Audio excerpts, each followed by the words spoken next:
What's going on, guys? Zuko back with another War Within video. Hope you're all doing very well. We're going to talk about Resto Shaman today in Season 2. All the patch notes, of course, are here. We can't get on the PTR yet. That will be coming very, very soon. But there are changes to Resto Shaman. I'm going to go over the tier set bonus really quick and talk about the difference between Season 1 and Season 2. We're going to talk about the actual patch notes themselves. And then potentially a new build that I think could come out of what's happening in the second season because of this talent here, Whispering Waves. We're going to talk about that in a minute, okay? First of all, the tier set bonus, I'm pretty worried. I'm not going to lie. The tier set bonus that we have right now is really good, right? It's just really good. Tidal Waves increases the damage of the, or healing of the affected spell, sorry, not damage, by 10%. Tidal Waves is 80% more effective. If you don't know what Tidal Waves does, it increases the cast speed of your next healing wave or chain heal, or increases the crit chance of your next healing surge every time you cast Riptides. You cast Riptide. Oops, that was not Riptide. I'm going to die. Oops, daisies. We're fine. So I cast Riptide, I get Tidal Waves, right? And this is significantly buffed by this tier set bonus. And that is a good tier set bonus to have on a healer. So it means for Resto Shaman, you don't have to index into haste very much at all. Not that you do anyway. Like you're typically just a crit Andy, right? But like, watch how quickly my healing wave goes off. Look at that healing wave. Like, it's so fast. The chain heals even faster when you combine it with, of course, Tidebringer. So it's a very good tier set bonus. And the new tier set bonus that we're getting is just like super blah. Like, it doesn't do anything in my opinion. Your healing spells have a chance to apply insurance to their targets, heals them over 15 seconds. Insurance is consumed if any ally drops below 50 or 40% of their health to heal them. So it doesn't even do anything until they drop below 40% HP. It literally does nothing until they dip below 40% HP, right? The insurance heals them over 15 seconds, but it's not consumed. That insurance buff is not consumed until they drop below 40% health. That's how I'm reading it anyway. A chance to apply insurance to their targets that heals them over 15 seconds. Insurance is consumed if the ally drops below 40% health to heal them. So it doesn't do the healing part until they dip below 40%. Unless I'm completely stupid. Somebody tell me if I'm stupid. But I don't think this applies until you until they dip below 40% HP. And then when you cast Healing Rain, you put insurance on somebody, which is cool. When insurance is consumed, your next chain heal, healing surge, or healing wave is increased by 10%. So, I don't know. It's just very bad, in my opinion, to have sort of this RNG nature of a tier set bonus for healers. Healing tier set bonuses should be deterministic. You should know exactly when you're going to get the effect of the tier set bonus. It should not be random. DPS tier set bonuses being random is fine. Not healers. They need to know when they're going to get the benefit of their tier set bonus right when they need it, because you need it when you need it, not at some other random time. Okay? So this one that we have right now is awesome. We're getting a worse tier set bonus, in my opinion. That's a little bit worrying. Okay? It's a little worrying. Okay. The talent changes. We'll get to the patch notes in a second. There's something that I think Blizzard thought that they did, but I don't think they actually did it. And we're going to talk about that right now. On the right side of your screen is going to be the current tier set bonus. On the left side of your screen is going to be the new one. Okay. I guess I'll just make it big. Yeah, I was going to make it small, but screw it. We're doing it. We're doing it now. We're doing it live. Okay. So here's what they did at the top of the tree. You can see that Healing Tide Totem is now at the top, and Healing Wave is now a baseline ability. That's a great change. And you might say to yourself, okay, Zuko, we're +1 talent point. Yeah, we are. You're right. Healing Wave is now baseline. We don't have to talent into it. And we're always taking Healing Tide Totem anyway. So we are +1 talent, which is fantastic. The problem is Ancestral Vigor right now is 1 talent point, and they're making it 2 talent points. And in my opinion, let me know what you think in the comments down below. In my opinion, I don't think that Ancestral Vigor is an optional talent point. Like, I just don't think it is. This is such a Resto Shaman staple. It's like one of the reasons that you bring Resto Shaman to almost any content, to be totally honest. Like, there's lots of other cooldowns they have, like, you know, Spirit Link and stuff. It's great. But honestly, this is one of the biggest reasons you bring a Resto Shaman. Whenever you Riptide a tank that has 12 million health, you're giving him 1.2 million health. On top of the fact that you're healing him as well, you're giving him a little bubble. You're giving it to everybody, and that is so incredibly strong. So the fact that this is moving to a 2-point talent is really bad because I think you have to take it. I don't think you can get around not taking this. Like, I think it's troll.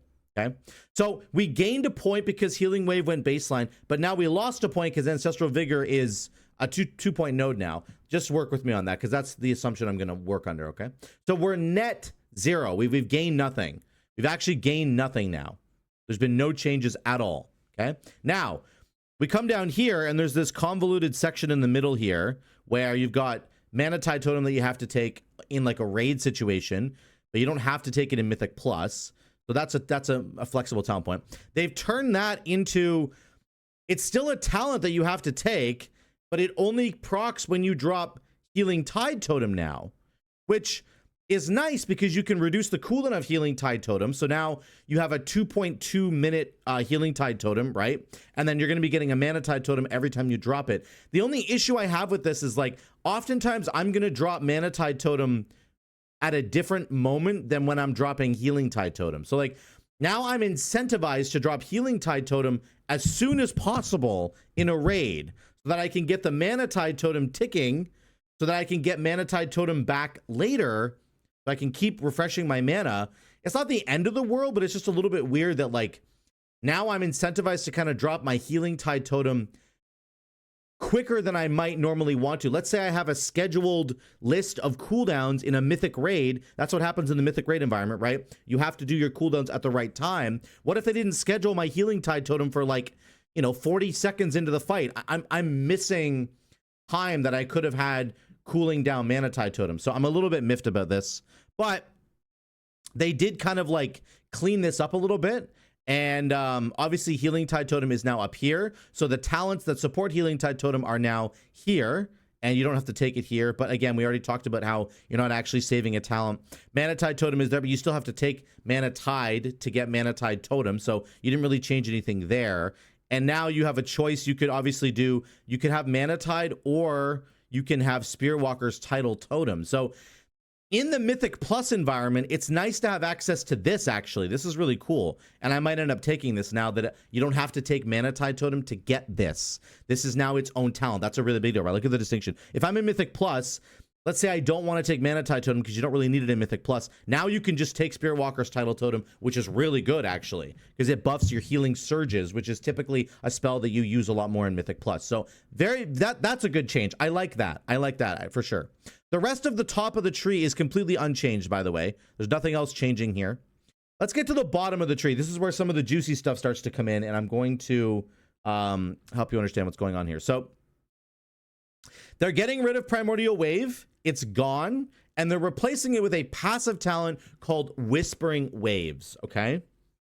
Couple of other changes before I get into Whispering Waves. Number one, the Wave Speaker's Blessing, it increases the duration of Riptide by 6 seconds, and now it also increases Riptide's healing over time by 20%. So they are really, as they say in the patch notes here, they are focusing on simplification, condensing key space, which they didn't really condense any keybind space. Let me just say that. I mean, Mana Tide Totem is the only real one. And adding support for Riptide-focused builds. That is exactly what's happening here. So not only is Wave Speaker's Blessing going to buff your Riptides by 20% in terms of the hot, you're also getting this new talent, which is really, really cool, Whispering Waves, okay? 10% of Healing Waves healing is duplicated onto targets with your Riptide. So this is where we need to get into some math, and I'm going to get into this in just a second. I'm going to give you this whole chart. It's going to blow your mind. I'm going to walk you through it. Don't worry.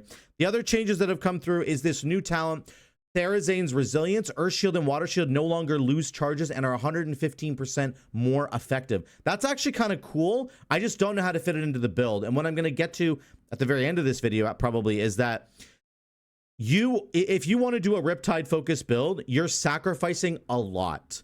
Like, you're going to have to sacrifice a lot, including things like High Tide and Ancestral Awakening. And I would say you have to get rid of Coalescing Waters as well. If you want to come down here and get this Whispering Waves talent and also pick up, Wave Speaker's Blessing, which I think is mandatory. You have to get Wave Speaker's Blessing if you want Whispering Waves to actually work, because You need as many Riptides out as possible in order to actually get value out of Whispering Waves, right? So that you, on average, when you're casting Healing Wave, you want to have like 4 to 5 Riptides out if possible every time you cast Healing Wave, or else it's completely useless. So, but this is basically taking Primordial Wave and turning it passive, and it could completely create like a brand new build where you're in a raid scenario. Let's say you're spreading as many Riptides as possible. You have Wave Speaker's Blessings to make them last longer, and Primal Tidal Core to get extra Riptides out there. You get 3 charges of Riptide instead of 2 if you're going Farseer. Okay, so you're gonna get like 5, 6, 7, maybe 8 charges of Riptide out, and then you're Healing Wave, Healing Wave, Healing Wave, and it will splash to all of those people and do a lot of extra healing instead of doing a chain heal focused build with something like High Tide. Okay, so let's do the comparison here on the math side of things. Let's do some math because I want to show you exactly what's going on here. Okay, I'm going to show you some of the synergy. So on the left side we have Healing Wave. We're going to have the math breakdown, and we're going to have all the talents that synergize with it. And on Chain Heal on the right side, we're going to have the math for that as well. First of all, right off the bat, like let's say you're doing a Healing Wave build versus a Chain Heal build. What's the comparison? Healing Wave is half the mana cost of Chain Heal. It's a little bit higher than half, but it's basically half the mana cost. So efficiency-wise, Healing Wave is incredible. Okay, very, very good. Cast times are the exact same, but that changes with Tidal Waves, and it also changes with Tidebringer. You can make your Chain Heals very, very, very fast with Tidebringer, so that's a bit of a wash, whatever. Let's look at the math here. With Whispering Waves, the new talent, okay? You have it over here. The math is 1 cast. Right now, we're just going to work with my current item level, which is 636, okay? My Healing Wave at 636 item level is 409,000, okay? 10% of that is 40,000, basically 41,000. And let's say on average, we're going to have 4 Riptides out on average. That's actually kind of lowballing it. I think on average, you'll have 5 or more. But let's just say you have 4 Riptides out on average at a very baseline level, okay? You always have 4 Riptides out and about, okay, with like Primal Tidal Core, right, that kind of stuff. That is an extra 163,000 healing, and the total per cast of Healing Wave is now going to be 572,000. So you cast Healing Wave, it hits the first person for 410,000, and then it splashes an additional 163k to those 4 Riptides. That obviously scales if you have more Riptides. If you have 8 Riptides, now we're talking about like a 300k bonus, and then it, 1 cast of Healing Wave ends up being like 700k, 720k before crits, before things like Unleash Life. We'll talk about that in a minute. Okay, so that's kind of what that works out to. Now, if you add in some other bonuses like Unleash Life, it buffs the initial cast by 35%, which then makes the whole number go way up, right? And then also makes the splash even better, right? Because the Whispering Waves splash healing, when I say splash, I'm talking about whoever has Riptide on them. It's 10% of whatever Healing Waves heal actually is. Now, I don't know if it's only going to calculate base healing or if it actually will include something like Unleash Life. I really hope it does, but for now, I'm assuming it does. You can artificially ramp up the healing that your Healing Wave is doing, right? By Unleash Life, and then that will make the people getting hit with the 10% even better as well. Also, anybody that has Riptide on them because of Deluge is going to get 15% more healing as well from your Healing Wave. So again, there are things that are kind of like continuously bumping up this number. This baseline number is not what it's going to end up being. Okay. So imagine for a second if your Healing Wave, let's say you do 1 cast of Healing Wave, okay? And it does this, it does about 400k, okay? 10% of 400k is 40k, but let's say you have 4 extra Riptides. That's an extra 200k that you're doing, right? Which is pretty insane, right? So it ends up equaling a lot of extra healing depending how many Riptides you have going, and it could be as much as a Chain Heal actually ends up being. If we look at Chain Heal for a second, You can also proc Ancestral Awakening. That's kind of a neither here nor there, because I actually don't think you have the talent points to take Ancestral Awakening, but whatever. So Chain Heal is double the mana cost, same cast time, but it does get the High Tide buff. So the math is one cast of Chain Heal is 621,000 healing, so it's more than the Healing Wave is, of course. However, remember, it goes down by 30% on every jump. So the first jump is 220k, then it's 156k, and then 109, then 76, then 53. So those last 3 people that are getting hit by your healing, by your Chain Heal, are getting a lot less healing. Whereas the Healing Wave one is always the same. It's very like static. The Chain Heal one is all over the place, right? Now, if you have High Tide, it doesn't go down at all. So one cast of Chain Heal with High Tide is actually 1.25 million healing. It basically doubles the healing of it, and everybody gets the same amount, which is disgustingly strong, okay? So Chain Heal is also a smart heal. This is the one potential problem with the Healing Wave build, is that let's say you press Healing Wave and you have 8 Riptides out. All those people that have your Riptides might not need any extra healing. Now, they probably will, but there's no smart heal going on there. It's just going to heal whoever has your Riptide on them, and they might not need healing. So there's a potential chance that this is going to overheal quite a bit, depending on when you're using it, okay? Of course, Unleash Life also applies to Chain Heal, and it gives it an additional bounce on top of the healing it does, so that's incredibly strong. And then you have Ancestral Reach giving an additional bounce, and then Tidebringer reducing its speed. So I would say, just from like looking at the math, there's definitely, if you're doing the Healing Wave build, it's going to be much more efficient, but it might overheal. It's not as smart as Chain Heal is. And if you have High Tide up for Chain Heal, it just completely blows the numbers out of the water. It's so incredibly strong. Now, the thing with the Healing Wave build, with the Chain Heal build, you can't just spam Chain Heal over and over and over and over and over again. That doesn't work, right? You're running out of mana. With the Healing Wave build, you actually could just Riptide, Riptide, Riptide, Healing Wave, Healing Wave, Healing Wave, Riptide, Riptide, Healing Wave, Healing Wave. And it's just going to continuously splash over and over and over again, right? And then if you obviously throw in like an Ancestral Guidance or an Ascendance that's duplicating that healing even more, it gets kind of crazy. So there's a consistency to the Healing Wave build that could make it potentially a contender here when we're talking about the Whispering Waves bonus. Is it going to be better than just chain healing everybody in like a sort of a regular way? I don't know. I really have no idea, but it could potentially. You could also do like a totemic build where you have a little bit more passive healing going on, and then you're just spot healing with Healing Wave, and your healing stream totems are doing a ton of work, right? Your surging totem is doing a ton of healing as well. There's potential that you could do it there. I'm guessing you'd want to do Farseer just to get the extra Riptide if you're doing this particular build, right? And you could, of course, have Riptide summoning additional ancestors with routine communication. So there's a lot of synergy there with Farseer that's very, very strong.